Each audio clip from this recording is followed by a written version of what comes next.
If you will find compassion for yourself at this time in Libra season, it'll serve you greatly because you're finding balance between humility and confidence, as well as ambition and well-being. And what it's leading toward, what has become of our intent to find balance, is a time for celebration, a time to celebrate where we find ourselves. As we have turned into this butterfly, as we have learned to escape, to outgrow our previous environment, our cocoon, perhaps our previous planting of soil with the Emperor. We're learning new mastery, self-mastery of the spiritual path, of mastering our thoughts and beliefs at this time. Wow. Just does not want to focus. Here, oh, hello.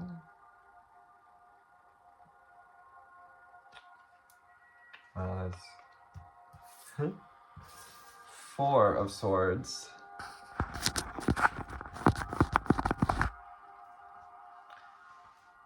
Then points out a need for some restoration, to bring in some compassion for what we've gone through.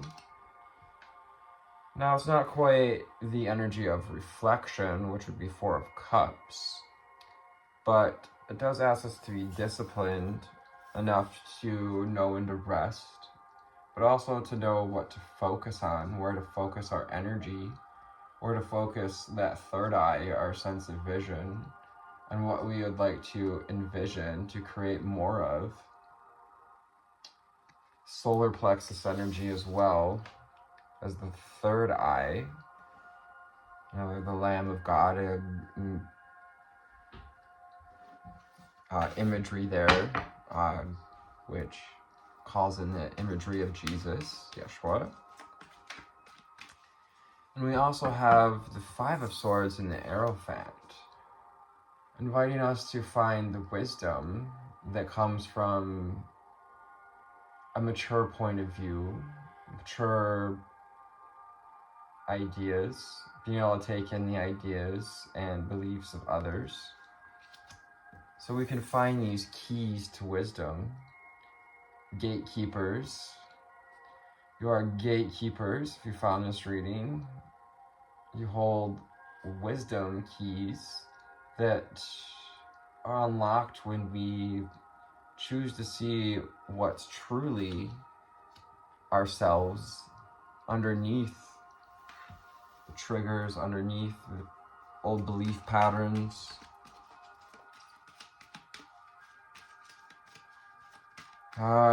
And any wisdom that can come from conflict, because everything that we don't want shows us what we do want. So 3, 4, 5 on the timer. Let's take one more step. Step at a time, one step at a time is that energy.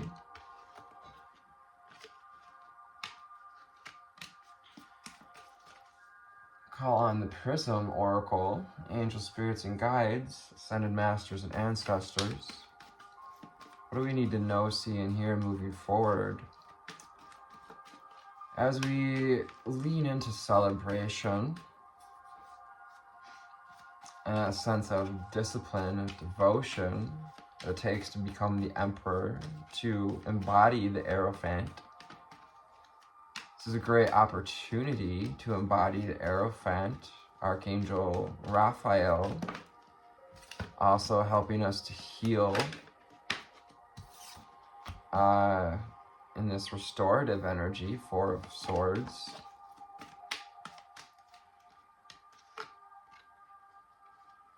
So that we can reflect in a balanced way, so we can see in a balanced way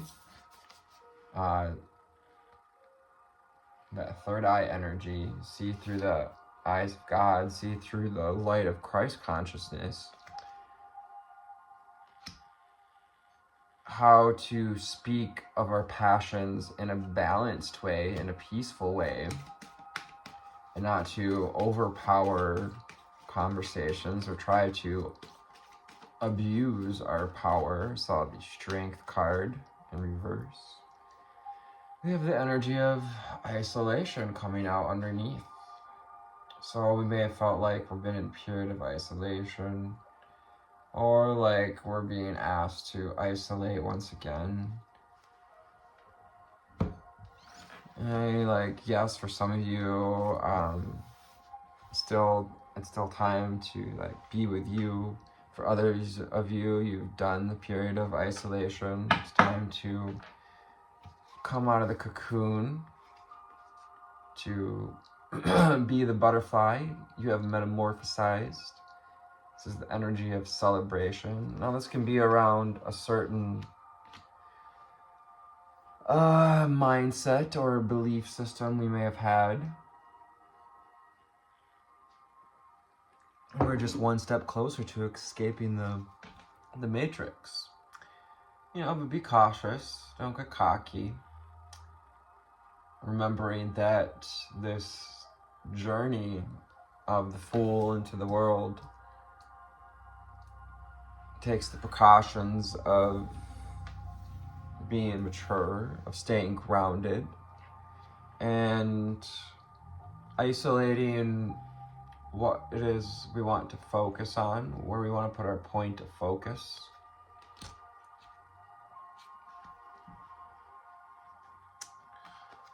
With comfort, going with restoration, reminding ourselves to take some time for self-love, and to see what thoughts come up, what beliefs come up when we think about self-love. And perhaps looking at the balance of our self-love. Do we need more? Do we need a little less? Being conscious about this experience, about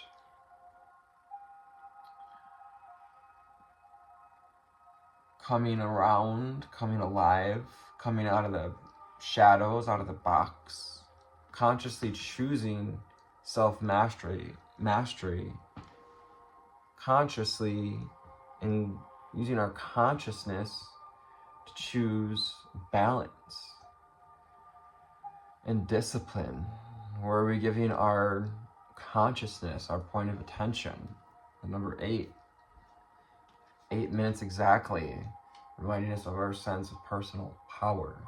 Where attention goes, energy flows. So being really conscious of where our energy goes today, these couple of days, because it's a magical opportunity, magic, to develop your magic more deeply, tune into your intuition, your intuitive gifts. Been given the gift of this sight, of this inner sight, this Christ consciousness. And as you continue to embody, as you continue to open up,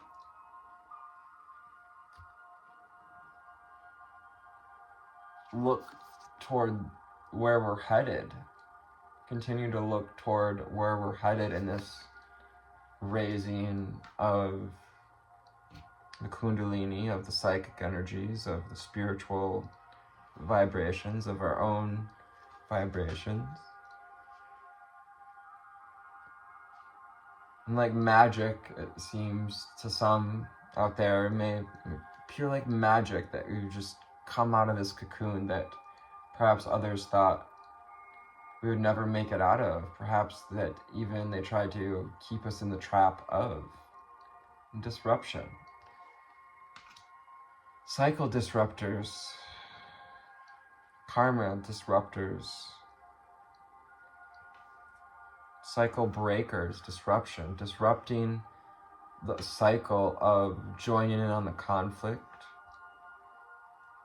finding ourselves in the mature point of view, and higher wisdom with the Aerophant and the Raven, listening to the ahas, remembering our wisdom, remembering the message that our greatest gift to give is happiness, remembering what we asked to step into in the 1010 portal, because that energy is going to be quickly moving toward us, and to cleanse, to let go of, call on Archangel Raphael, Archangel Gabriel, to help us to cleanse. Remember to do our spiritual cleanses, especially if we're dealing with conflicting energies.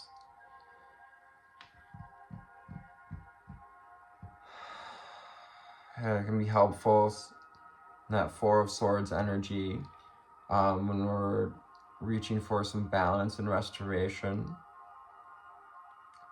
before we are met with any more conflict, to release any of the old energies, there's no need to study it or look back, 1111, because this energy is about moving forward to a deeper sense of sight and spiritual knowing, creating momentum on the spiritual path, creating momentum toward balance, self-mastery, toward putting ourselves out there, toward embracing our passion, as well as finding balance in our expression of passion, as well with the Passion card, 1144 on the timer.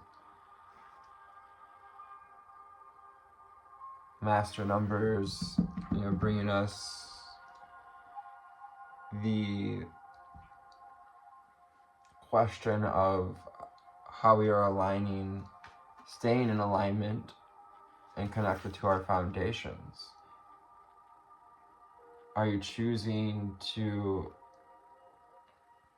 follow your passions in a balanced way, a conscious way?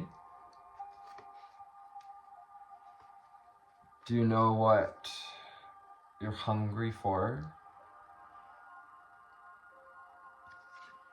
Can you allow this hunger, that sacral chakra energy, sacral and solar plexus, along with passion, that root chakra energy, can you allow that root chakra energy to flow up into our solar plexus, and get hungry to be the peace bringer, to find your sense of peace?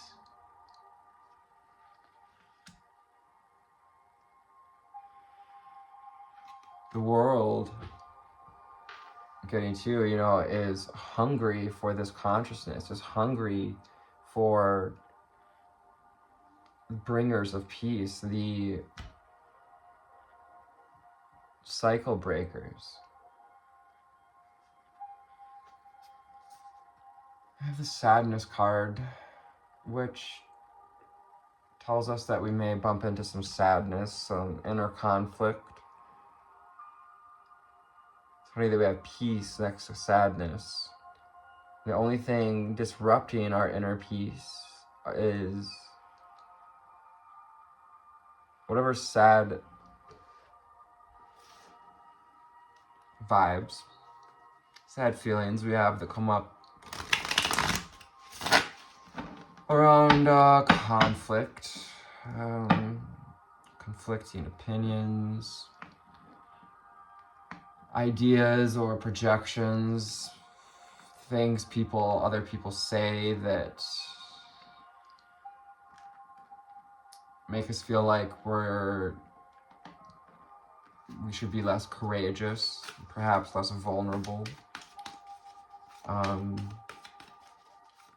that has made us sad. It's time to disrupt, allowing other people's conflicting energies to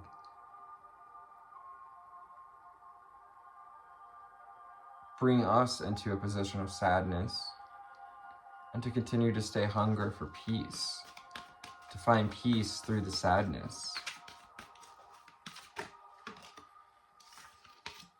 So we're going to go to the holographic.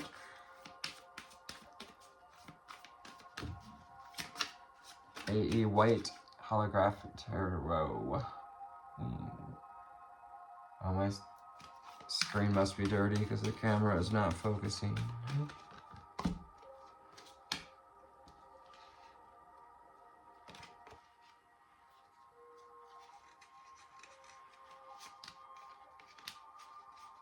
We need a no-see in here for the viewers.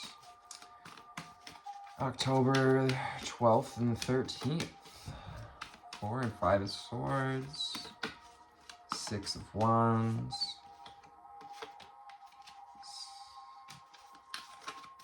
Rising out of the muck and the mire. Emerging from the cocoon.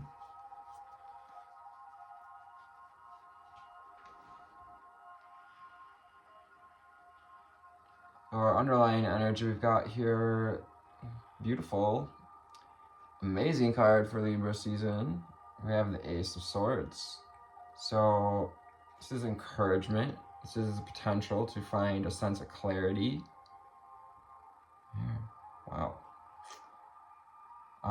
It's literally like spirit, the hand of God, the hand of guides, gifts, your higher self, handing you, isolation is always, can be, an opportunity to find clarity, a sense of clarity for what we want to stand up for, and an opportunity to use our intuition with the Hermit card and the Seven of Wands underneath. So yeah, as we find ourselves in this position of having just released ourselves from the dark, the shadows, from whatever pattern we are in,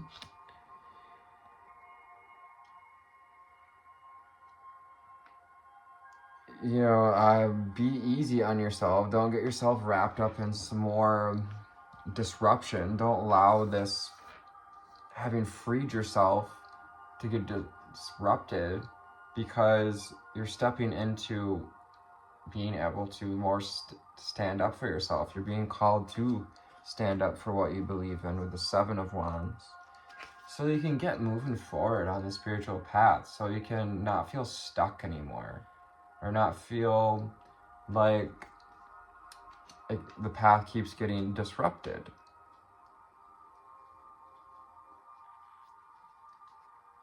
Eight of Wands, finding our power, finding the power of our intuitions. Eight of Wands kind of points to the Hermit, getting deeply acquainted with our intuition so that we can make the choice that's right for us. Perhaps we may have felt like we can't make the right choice, or we've been in this land of indecision, and we're being encouraged to take action that aligns with something we've created, but follow the movement that you've created. Not a great time to start anything new, to be jumping around or creating new bondages or jumping into new relationship. Watching out for sharp tongues, watching out for our shadows popping up, especially any shadow energies of doubt or self-criticism that come from a choice that we'd like to make. We have the Wheel of Fortune, which is a fantastic card, a fabulous card that shows more movement, even more movement, and reminds us of the infinities of life, the impermanence of things. Well, sometimes we're on top of the wheel, sometimes we feel like we're underneath the pressures of life. And regardless of where we find ourselves, whether we feel like we're just getting ready to escape, to emerge from the cocoon, or that we've we've done this. We've been out there following our passion. It also indicates fortune turning in your favor. Fortune perhaps in the areas of love, as including self-love, and finding balance in self-love, balance in the masculine and the feminine, balancing our ability to take action toward what we desire is just as important as balancing our ability to receive, to restore, to be reborn, to reborn from the old dogmas, the old ways of being, the old routines, the old ways of looking at life, or the old ways of reacting to life. Gone are the days of reacting to life, of reacting to death even. Because you know now, if you're on this channel, you know that death is not an ending. It is but movement into wisdom, to energy. And you're moving, receiving this opportunity at the very least to move into divine union with self, perhaps another. We got the Two of Cups, Cancer, Pisces, Scorpio. But being also having a mature view, not on offers of love, and again being reminded that happiness is our greatest gift to others, kind of regardless of what our concern may be of what we are going to receive, because in the end giving is about the giving, not in the expectation of receiving. Gosh, do I not like unspoken expectations. Gross. 2222 on the timer with the Two of Wands. I want you to make a choice. You get to make a choice at this point to look at where we are in the world and how we want to move into the world, how we want to use our power, our wand, our sexual energy, our sense of passion to make the choice to move forward. Where are we going to go in this fork in the road? Spirit wants you to move towards love and to almost be focused so on our holy grail, our connection to self-love and well-being, to the point of, well, what others would call selfishness. And it may make this water energy, this water sign, angry. May be angry when we choose this author of love, when we choose something that brings us out into the world, that celebrates us being out in the world. This is a time for celebration in the Six of Wands. I think that's so freaking beautiful. It came out as the underlying energy and the end card for this reading, the Six of Wands. It's a time to celebrate, so do a little dance, make a little love, get down tonight. Ooh. So, well, play it safe, honeys. So I hope this found you on excellent altitude today. If not, perhaps you are, got up a little higher in the skies, and yeah, thank you for your likes, shares, and subscribes. Tuning into this channel, for co-creating, appreciate it. Readings would be nothing without you. Love you, take care, and namaste.